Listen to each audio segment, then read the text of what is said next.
नमस्कार प्यारे साथियों। So once again welcome to back my YouTube channel. साथी एक और नए वीडियो में आपका मैं स्वागत करता हूं। तो आज के इस वीडियो में बात करने वाले हैं साथी, जो आपका कॉन्सेप्ट नंबर 1 और होने वाला है बेहतरीन, जो आपका लाजवाब कॉन्सेप्ट होगा। यहां से आपके बोर्ड एग्जाम के अंदर दोस्तों क्वेश्चन देखने को जरूर मिल सकता है। तो बात करेंगे आज के इस वीडियो में बेहतरीन कॉन्सेप्ट, बेहतरीन क्वालिटी के साथ में आपको मैं डिलीवर करने वाला हूं। तो एंड तक आप लोग जरूर बने रहेगा। यहाँ पे आपको दे रखा कि अभाज्य गुणनखंड विधि से एलसीएम एंड एचसीएफ ज्ञात कैसे कर सकते हैं। तो सबसे पहले आपको पता होना चाहिए कि जो आपका एचसीएफ क्या होता है और आपका एलसीएम क्या होता है। यानी यहाँ पर आपको पता होना चाहिए कि जो आपको एक तो लिखते हैं आप एलसीएम लिखते हैं, यहाँ पर होता है एलसीएम होता है और एक होता है आपका एचसीएफ होता है।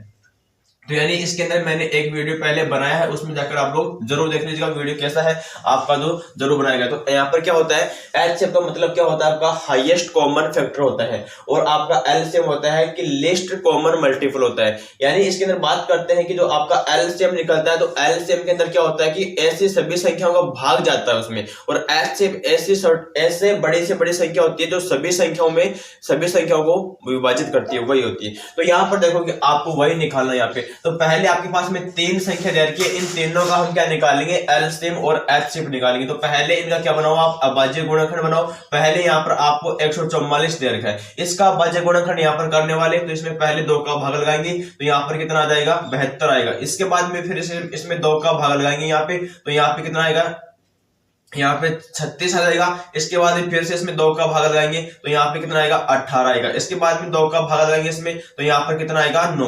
अब इसमें 2 का भाग नहीं जा रहा, तो 3 का भाग लगाओ इसमें, तो यहाँ पर 3 आएगा, और 3 में भी 3 का भाग लगाएंगे, तो यहाँ पर साथ ही 1 आ जाएगा। तो ये तो हो गया 144 का अभाज्य गुणनखंड। यहाँ पे फिर क्या लिखा हुआ है, 180 लिखा हुआ है, और इसका भी क्या निकालो, अभाज्य गुणनखंड निकालो। तो अभाज्य गुणनखंड कैसे निकालते हैं, पहले इसमें 2 का भाग लगाओ, तो यहाँ पर साथ ही कितना आएगा, 90 आ जाएगा। इसका आधा कर दो, यहाँ पर इसमें फिर से 2 का भाग लगाएंगे, तो यहाँ पर कितना आएगा, 45 आ जाएगा। इसके बाद में फिर से इसमें 2 का भाग नहीं जाएगा, तो अब क्या करने वाले, इसमें 3 का भाग देखो जा रहा है क्या,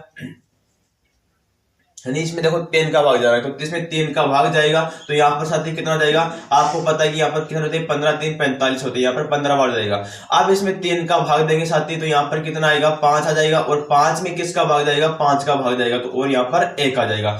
इसके बाद में यहाँ पर क्या लिखा है, 192 लिखा हुआ है, इसके अंदर भी इसका बनाएंगे अभाज्य गुणनखंड बनाएंगे। तो यहाँ पर पहले इसमें क्या लगाओ, 2 का भाग लगाओ साथी, तो यहाँ पर आपने क्या लिखा है, 2 लिखा है, और यहाँ पर इसका अभाज्य गुणनखंड करेंगे, तो यहाँ पर पहले इसमें 2 का भाग लगाएंगे, तो यहाँ पर इसमें 9 बार जाएगा, और यहाँ पर कितना हो गया दोस्तों, 96 हो गया। इसका आधा कितना होता है, 96 होता है। पहले 19 में आप 2 का भाग लगाओ, तो यहाँ पर कितनी बार जाएगा, 9 बार जाएगा। एक बचेगा शेष 12 हो जाएगा, 12 में 2 का भाग लगाओ, तो यहाँ पर 6 जाएगा।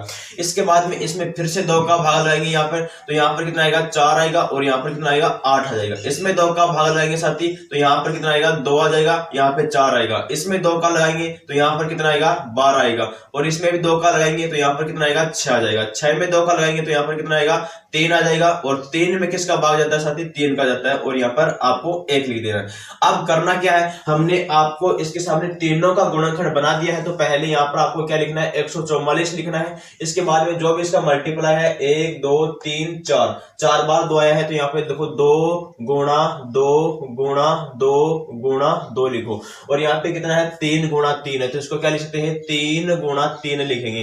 तो यहाँ पर मैं इसको क्या लिखूंगा साथी, क्या है, 2 की पावर यहाँ पर कितना हो गया, 4 हो गया, यहाँ पर कितना हो गया, 3 की पावर 2 हो गया। सेम इसी प्रकार से यहाँ पर जो 180 लिखा हो उसको लिखो कि 180 का अभाज्य गुणनखंड का रूप क्या है, 2 गुणा 2 फिर 3 गुणा 3, यहाँ पे कितना है, 5 है। तो इसको मैं ऐसा लिख सकता हूँ कि 2 की पावर 2 लिखूंगा, यहाँ पे क्या है, 3 की पावर इसको मैं 2 लिखूंगा, और यहाँ पर क्या दे रखा कि 5 की पावर 1 है, तो मैं इसको क्या लिखूंगा, 5 की पावर 1 लिखूंगा। यहाँ पे साथ ही 192 दे रखा है, उसका भी मैं क्या लिखता हूँ, इसी प्रकार से लिखूंगा। यहाँ पर क्या दे रखा कि 2 2 3 है, फिर 4 है, फिर 5 है, फिर क्या है, 6। तो यहाँ पर क्या लिखो, 2 की पावर 6 लिखो, और यहाँ पर क्या लिखेंगे, 3 की पावर 1 लिखेंगे। तो साथ ही यहाँ पर तो ये हुआ इसका अभाज्य गुणनखंड का रूप हो गया।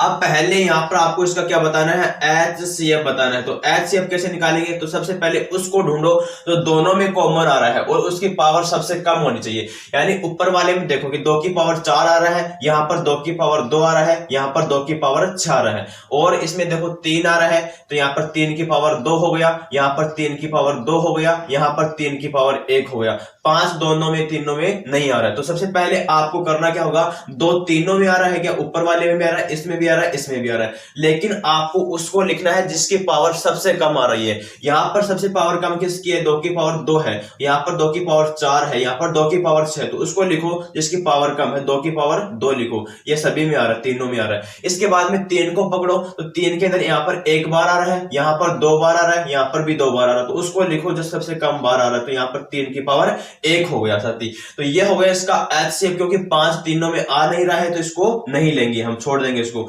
यहां पर अब निकालना आपको इसका एलसीएम निकालेंगे, तो एलसीएम क्या आएगा। अब एलसीएम में आपको एक चीज निकालनी होती है कि सबसे पहले आपको उसको पकड़ना है, सभी को पकड़ो उसको जिसकी पावर सबसे ज्यादा हो रही है। यानी 2 की पावर यहां पर 6 आ रहा है, यहां पर भी 2 की पावर 2 आ रहा है, यहां पर 2 की पावर 4 आ रहा है, तो उसको लिखो जिसकी पावर सबसे ज्यादा है। तो यहां पर क्या लिखेंगे, 2 की पावर 6 लिखेंगे साथी। इसके बाद में 3 को देखो, 3 की पावर 1 है, 3 की पावर 2 है, 3 की पावर 2 है, तो उसको लिखो जिसकी पावर ज्यादा आ रही है, तो 3 की पावर 2 आ जाएगा यहाँ पे। अब देखो कि 5 तीनों में आ नहीं रहा है, लेकिन यहां पर जो 5 तीनों में नहीं आ रहा, तो उसको भी साथ में आपको लिखना पड़ेगा। यहां पर क्या आ गया, 5 आ जाएगा साथी। तो ये हो गया इसका एलसीएम, और ऊपर वाला क्या हो गया इसका साथी, एचसीएफ हो गया। तो इस प्रकार से आप लोग किसी भी क्वेश्चन का आप लोग क्या कर सकते हैं, अभाज्य गुणनखंड विधि से एलसीएम और एचसीएफ निकाल सकते हैं। याद ये रखना कि एचसीएफ के अंदर सबसे कम घात वाला पद लेना है, जो सर्वनिष्ठ दोनों में यानी कॉमन पद होता है। यहां पर आपको एलसीएम में उस पद को लेना होता है कि दो कॉमन भी हो वो भी चलेगा, कॉमन नहीं है वो भी चलेगा यहाँ पे, लेकिन उसको लिखना है जिसकी पावर सबसे ज्यादा आ रही है, उसी को यहाँ पे लिखना है। तो मैं उम्मीद करता हूं इसका स्क्रीनशॉट आप ले सकते हैं। इसके बाद में नेक्स्ट कॉन्सेप्ट के बारे में बात करेंगे, तब तक के लिए वीडियो देखते रहेगा। Thank you so much, love you all, जय हिंद।